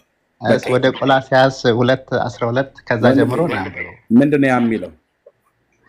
ከህፃናት እንደውም አጠቃላይ ጠቅልሎ ከህፃናት ጥምቀት መገረዝ በጥምቀት እንደተተካ ሁሉን ነገር እንዳለ ያብራራል እስከታይ ድረስ። ወንድም አይልም። አሁን ያለ አርእስቴ ጥምቀት ብዬ በሚልበት አርእስት እንዲሄድ አትፈልግ አይልም። እዛ ጋር ሂጄ ባሳይ ግርዘት በጥምቀት ተተካ ብሎ የሚል ማን ነው? አዎ ግርዘት በጥምቀት ተተካ ብሎ የሚል የለም እዛ ጋር ብራዘር። ኦኬ አይልም፣ ቅዱስ ቃሉ አይልም። መጽሐፍ ቅዱስ ያላቸው አሁን ጥፋ ያንብቡ ወንድም አይልም እኮ አይልም እኮ ጀምሮ ወደ ታች ያንብቡ ይላል ነው የምትለኝ? ይላል ነው የምትለኝ? ይላል ነው አይደል የምትለኝ? ያ ቆላስይስ ስንት ላይ ነው ያነበብከው አንተ? 2:12 ጀምሮ 10 ጀምሮ። ኦኬ እንደው ልሂድልህ ጥቂት። በጥምቀት ከእርሱ ጋር ምን አላችሁ ይላል? ኦኬ ትክክል ነህ። ኦኬ ከ10 ይቅርታ ይሄን 10 ላይ አልቀበለም። እንደው ለአንተ ልሂድልህ። 10 አለቅነትና ስልጣናትን ሁሉ ራስ በሆነው በእርሱ የሆናችሁ ተሞልታችኋል ይላል። የስጋንም ሰውነት በመገረፍ በክርስቶስ መገረዝ። በክርስቶስ ምን ማለት? ልክ ነህ። በክርስቶስ ምን ማለት? ቆይ መገረዝ። ኦኬ በእጅ ባልተደረገ ምን እኮ መገረዝ በእጅ ምን ባልተደረገ መገረዝ። ትክክል። ኦኬ በእርሱ የሆናችሁ ደግሞ ላንበብበት ወይ ታነበዋለህ? ተገረዛችሁ። በእርሱ ምን እላችሁ አይደል? ተገረዛችሁ። ኦኬ በእርሱ ሆነን የገረዘን የስጋ ግርዘት በእጅ የተደረገ ግርዘት ነው ወይስ በእጅ ያልተደረገ መገረዝ ነው? በእጅ ያልተደረገ።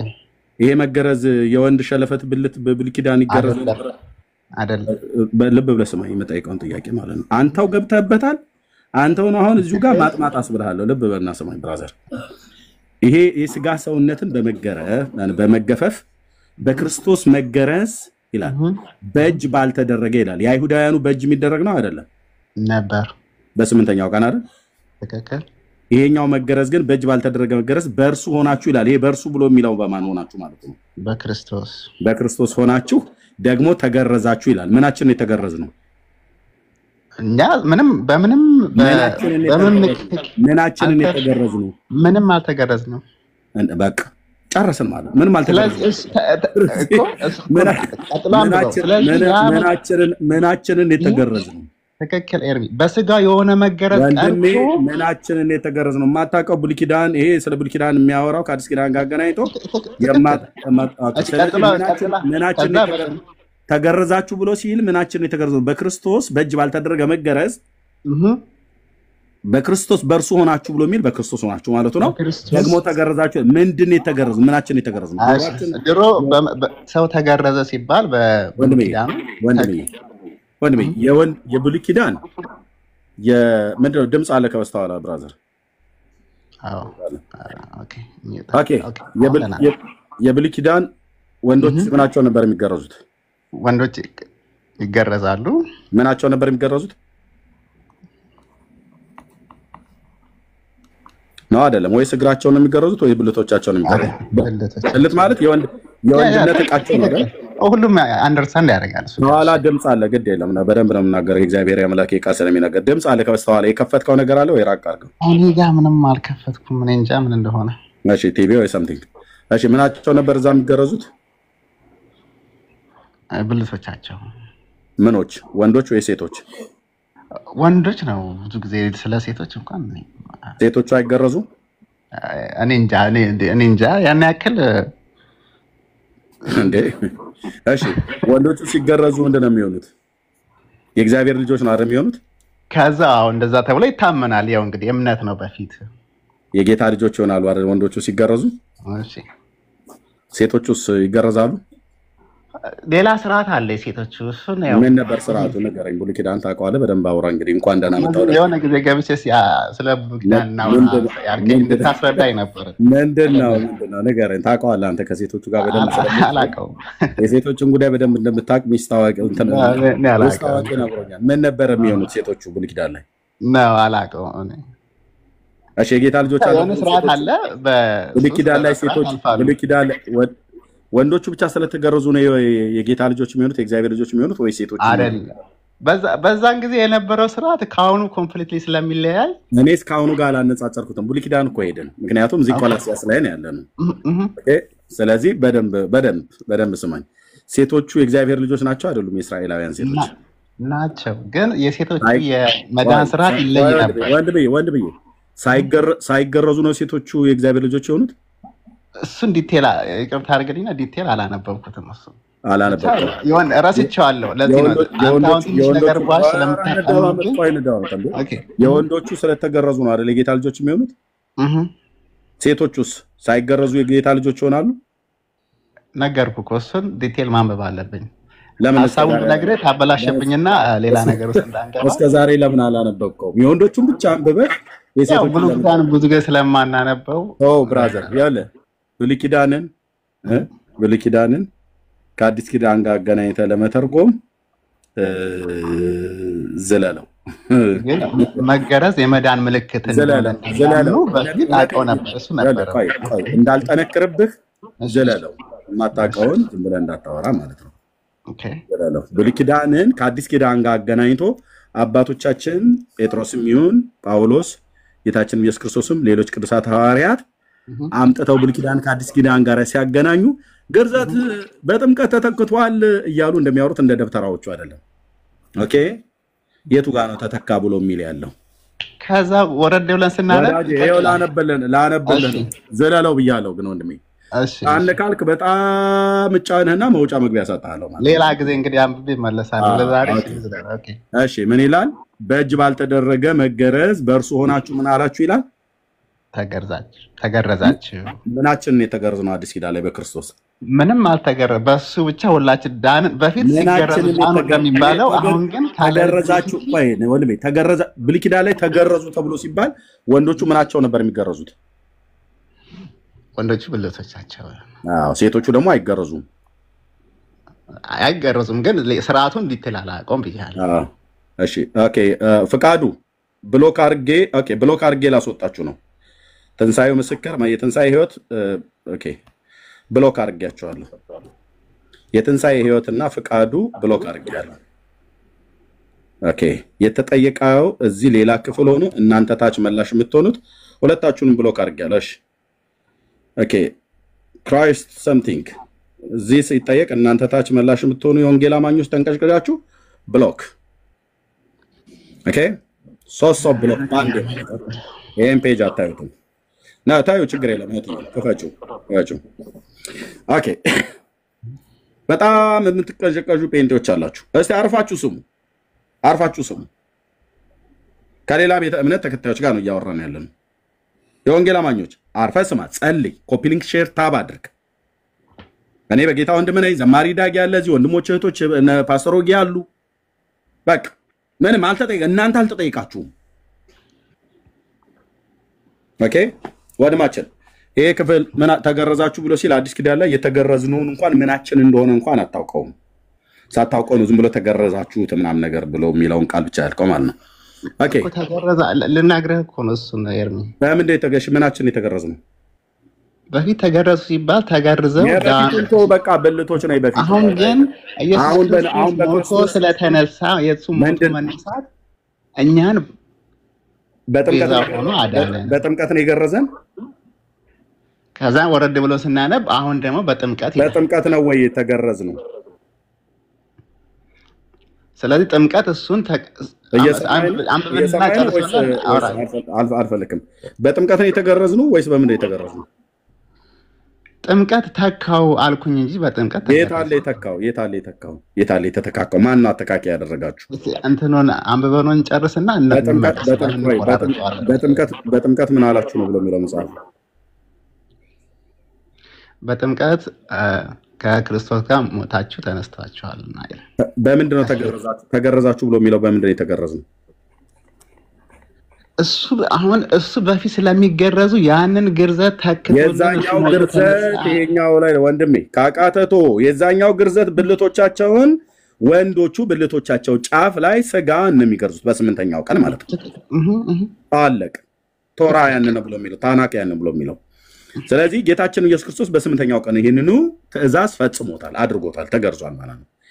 አሁን እዚህኛው ላይ ቅዱስ ጳውሎስ ተገረዛችሁ በክርስቶስ ሆናችሁ በእጅ ባልተደረገ መገረዝ በእርሱ ሆናችሁ ደግሞ ተገረዛችሁ ይላል። በእጅ ባልተደረገ ይሄኛው በእጅ የተደረገ ነው። ይሄኛው በእጅ ያልተደረገ መገረዝ ተገረዛችሁ ብሎ ሲል ይሄ ተገረዛችሁ ብሎ የሚለው የአዲስ ኪዳን አማኞችን ምናችን ነው የተገረዝነው? የወንድነት ዕቃችን ላይ ነው የተገረዝነው እንደ ብሉይ ኪዳን ነው።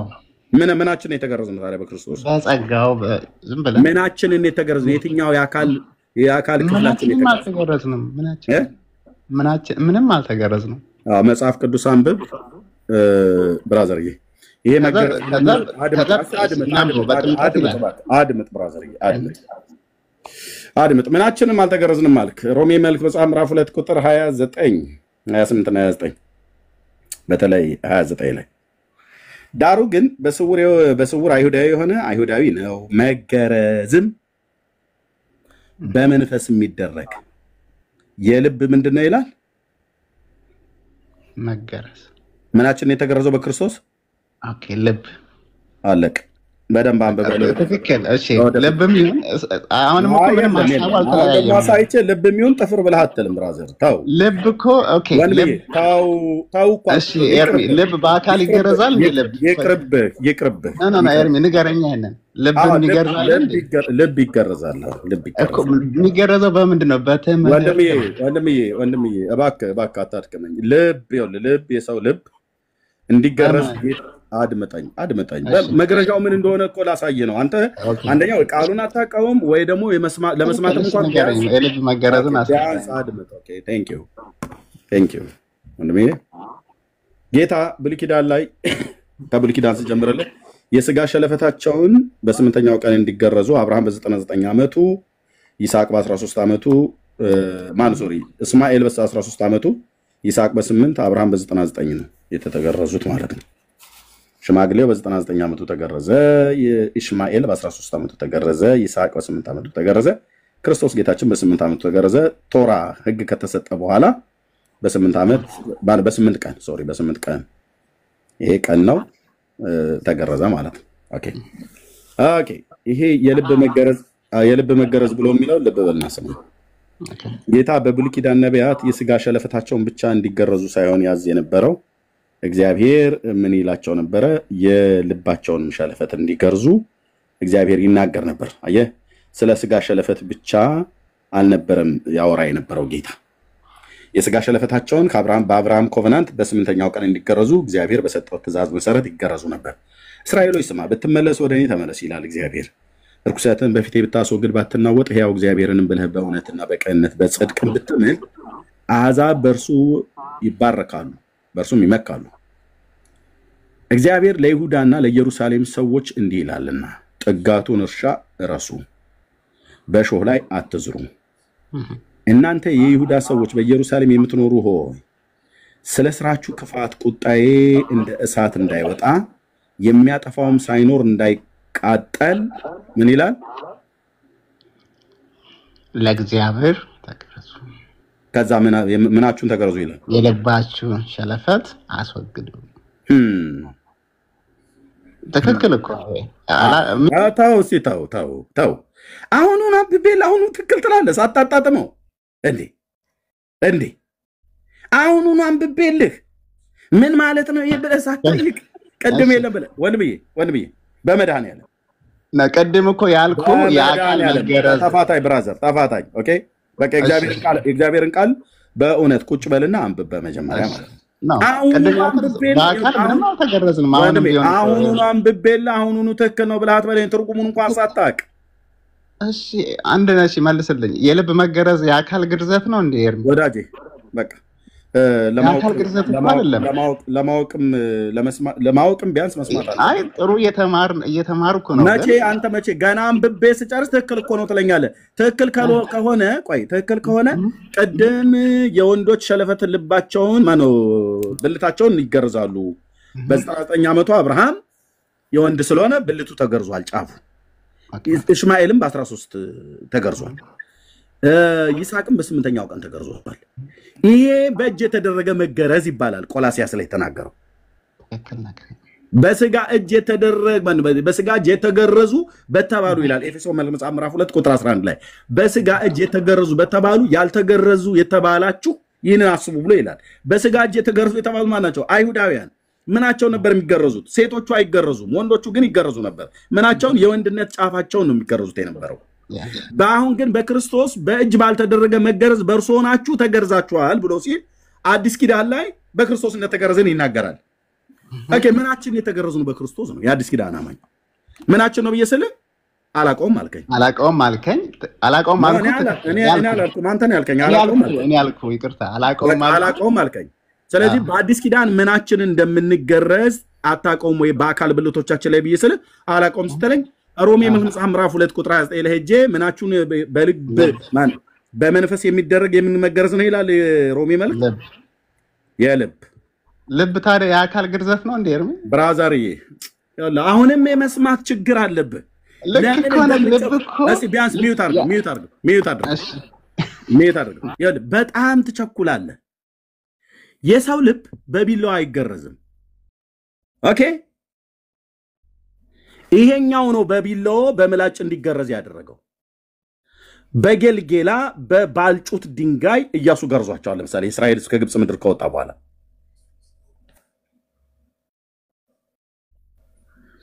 ኦኬ ምን ስለሆነ የስጋ የወንዶች ብልታቸው ጫፍ ማለት ነው።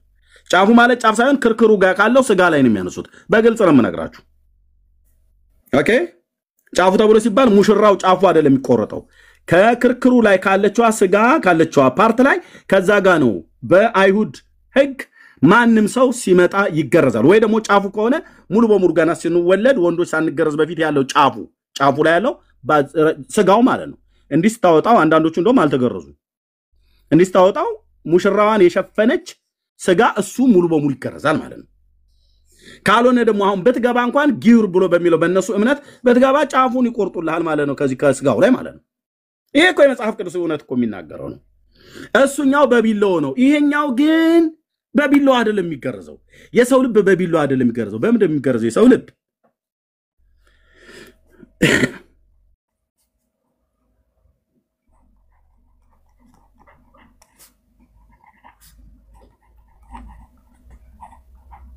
በስለታም ሰይፍ ነው የሚገረዘው። ኤርሚያስ አሁን በቢላው አይደለም የሚገረዘው ብለህ ደግሞ ስለታም ሰይፍ ብለህ ትላለህ እንዴ ብለህ ካልከኝ፣ አዎ በስለታም ሰይፍ ነው የሚገረዘው። ስለታሙ ሰይፍ በሁለት ወገን የተሳለ ስለታም ሰይፍ ነው። አሮን ሰይፍ እንደዚህ ስሬ ቢላው ነገር ሰርቻ አላውቅም፣ ግን እንደው ሲል ሞክር እንደው ምናልባት ጥሩ ካሳይ ኮንኮኝ እንደዚህ በዚህም በኩል የተሳለ ሰይፍ ቢኖርም ግን በስለታም ሰይፍ ነው። ይሄ ስለታም ሰይፍ ምንድነው? የእግዚአብሔር ቃል ነው። ኦኬ የእግዚአብሔር ቃል ዕብራውያን መልክ መጽሐፍ ምዕራፍ 4 ዕብራውያን 4 ከ12 እስከ 13 ላይ ማለት ነው። ልብ በና ሰማኝ ልብ ይሄኛው በቢላው ነው። ይሄኛው በምላጭ በመቁረጫ ማለት ነው። በምላጭ በቢላው በምላጭ በቢላዋ በባልጩት ድንጋይ በጌልጌላ ማለት ነው። ኢያሱ መጽሐፍ ላይ እዚህ ሁሉ ተገርዘዋል ማለት ነው፣ ተቆርጠዋል። ይሄኛው የስጋ ሸለፈት ስለሆነ ይሄኛውን ግን በምንድነው የምትገርዘው? በስለታም ሰይፍ ነው። ስለታሙ ሰይፍ ምንድነው? የእግዚአብሔር ቃል ነው። የሰው ልብ የሚገረዘው በዛ ነው። አዎ የት ዕብራውያን መጽሐፍ ምዕራፍ 4 ቁጥር 12 እና 13 ምን ይላል? አቤቱ ጌታዬ እርሜ ላንብበውና አርስተ ወንድምነት እሺ አይ ላወራ ሳይሆን የሳልከው ምንድን ነው? ሰይፉን ነው ብልቱን ነው? ቅርታ ግልጽ ስላለ እየተማረን ስለሆነ ሰይፉ ነው ይሄ ቢለው ነው እንዴ? ሰይፉን ነው የሳልኩት ነው። እሺ ቅርታ አይ እርግጠኛ ለመሆን በጣም ሰይፉ ነው። ዳጊኒታችን የሚያወርድልኝ ሰው የለም እንዴ? ወንድሞች እናቶቼ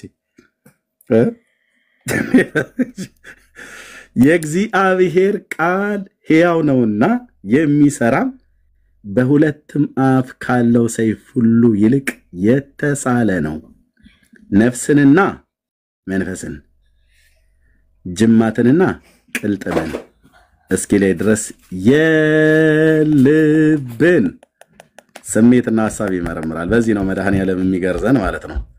በመንፈስ የሚደረግ የልብ መገረዝ ነው ብሎ ሮሜ ላይ ነገረ። ጳውሎስ ቆላሲያስ ላይ በስጋ እጅ በተደረገ መገረዝ ባልሆነ በክርስቶስ ሆናችሁ ተገርዛችኋል ብሎ የሚለው የተገረዝነው በክርስቶስ ኢየሱስ ምናችን ነው ማለት ነው። ልብ ማለት የሰው ለንተና ማለት ነው። ብራዘርዬ ይሄ ለኦርቶዶክስ ጋር አንቆቅልሽ ነው። አታውቁት እናንተ ጠዋት ተነስታችሁ ሳሊ ለንቅድስ ብቻ ነው የምታውቁት። ኦኬ ጥሩ በቃ ይሄ ነው አያው። ስለዚህ ያኛውን ስለምን አጨርስልኝም? ቅድም የጀመርኩት ቆይ እንዴ በጣም ብዙ ወደ ታች ዝቅ ብለን ደግሞ እናንበብ ቆላስይስ። አይ ወንድምዬ እናንተ በጥምቀት ተገረዝን ትሉናላችሁ ትመጡና ማለት ነው። ተገረዝን አለን ተተካ የሚለውን ተተካ ብሎ የሚል በጥምቀት ብሉይና አዲስ ኪዳን ላይ በደንብ እውቀት ያለው ከኦርቶዶክስ መጥቶ ጥምቀት ማለት ግርዘት በጥምቀት ተተክቷል ብሎ ቆይ እስቲ አንዴ ልናገርበት እንኳን ማስታወቂያ እንደው ስለ መድኃኔዓለም እባክህ። ኦኬ ብሉይ ኪዳን ላይ አዲስ ኪዳን ላይ እውቀት አለኝ ሁለቱም ላይ ግርዘት በጥምቀት ተተክቷል ብሎ የሚል ሰው ካለ መጥቶ ያሳየኝ። ብሉይ ኪዳንን በተለይ ታናክን በደንብ ማውራት እችላለሁኝ ብሎ የሚል ሰው ካለ ማለት ነው። ከፈለገ በዲቤት ከፈለገ ዝም ብሎ በኮንቨርሴሽን መጥቶ ያውራኝ። ታቦኩት እንደ አምላኬን ቃል እንደፈለከ እንደ ሰው ስጥ ላይ እንደቆመ አውራ ዶሮ እየመነጫጨራችሁ ማለት ነው። እሺ እዚህ በክርስቶስ በእጅ ባልተደረገ መገረዝ በእርሱ ሆናችሁ ደግሞ ተገረዛችሁ ይላል። በጥምቀትም ከእርሱ ጋር ምን አላችሁ ይላል? ወንድማችን ተቀበራችሁ በጥምቀት ተገረዛችሁ ይላል አይደል? በቃ በጥምቀት ያኛውን ከዛኛው ጋር በጥምቀት ምንድነው ያልነው? ቃሉን እናውራ። በጥምቀት ምንድነው ያልነው? እዚህ ጋር ሐሳቡ በጥምቀት ምንድነው ያልነው? ተቀበራችሁ። በቃ ገና ስላልተቀበርክ ነው። አየህ በጣም የምትወራጨው። እሺ ክርስቶስ አምነህ ስትቀበር በጥምቀት ተቀበራችሁ እንጂ በጥምቀት ተገረዛችሁ የሚል የለም። በቃ አለቀ። በቃ አለቀ። አለቀ ብዬ ስልህ አልሞት ባይ ተጋዳይ ይመስል እንትን አትበለኝ። አለቀ ማለት አለቀ ማለት ነው። አለቀ። ያው ጳውሎስ በቃ ነገሩን ሁሉ ፍጥምጥም አድርጎ ጨራርሶት ሄዷል።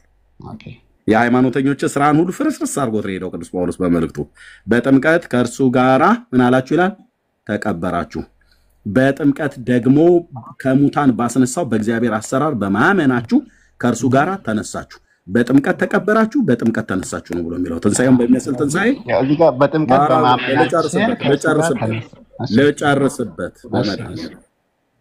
ለጨርስበት ኦኬ። አቤቱ ጌታዬ እግዚኦ ብሩኬ ናና ገላግለኝ። በቃ እኔ ዝም ብዬ ራት የለ ብላ ምንም ወደ ስራው እንመለስና ምን ወዴት እንመለሳለን? ይኸው ቆላስይስን ጠቅሰህ እና ደግሞ ሌላ ሁለተኛ አማኑ ሁለተኛ ግርዘት በጥምቀት ተተካ ብለህ እንዳትል እሺ። መጽሐፉ አያስኬድህም። ብሉይ ኪዳንን እንግዲህ አንብቤ መምጣት አይቀርም። በቃ አንብብ። ባላነበብክበት ብራዘር ዝም ብሎ ጥምቀት ግርዘት በጥምቀት ተተካ ብለው የሚሉን የደብተራውን ወሬ ሁሉ ይዘህ ብትመጣ እንደዚህ አደባባይ ላይ ታፍርበታለህ ማለት ነው። በደንብ ይኸው ብራዘር እውነቱን ስነግርህ በደንብ እንዳለ ከላይ አንስተን ብናነብ የለም ብራዘር ከላይ አይደለም። ወደዛ ወሰድከው ወደዚህ ወሰድከው። ወንድምዬ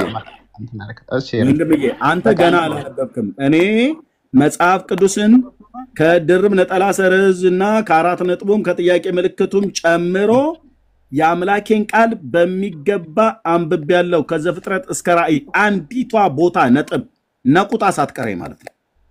እየታበይኩብህ አይደለም። ነቁጣ ሳትቀረኝ አንድም ቦታ ላይ ግን ግርዘት የብሉይ ኪዳኑ ግርዘት በጥምቀት ተተካ ብሎ የሚል የለም። እሺ እዚህ ጋር ለምሳሌ ባጭሩ የለም። በቃ አንብብ ብራስ አንብብ ተነሳች የሚለውን አንብብ። መነሳት ሌላ፣ በጥምቀት ከሱ ጋር መቀበር ሌላ፣ በጥምቀት ከሱ ጋር መነሳት ሌላ፣ መገረዝ ሌላ። እሺ